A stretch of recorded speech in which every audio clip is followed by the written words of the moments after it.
ក្នុងផលិតផលនេះគឺ 4 in 1 តែម្ដងមានជាមួយនឹង sunscreen មាន powder skin care base មាន SPF 50 PA 4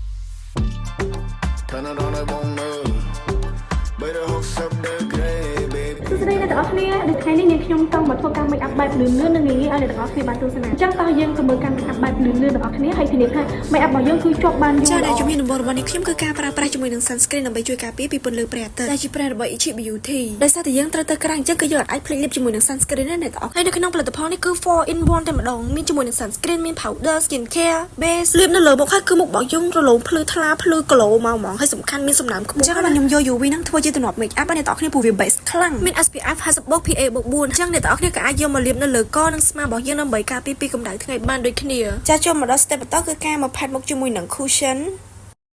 គ្នាខ្ញុំបានតបជាមួយនឹង cushion ហើយឥឡូវខ្ញុំមកធ្វើការផាត់ចាំរបស់ខ្ញុំម្ដងអ្នកទាំងអស់គ្នាណាអត់ចេះគូចាំដូចខ្ញុំអាចធ្វើការផាត់ចាំវិញស្រួលជាងអ្នកទាំងអស់គ្នាអានេះខ្ញុំគាត់ផាត់អូសពីលើតាមទម្រង់ចាំរបស់យើងផាត់ជាមួយនឹង color ភ្នែក Okay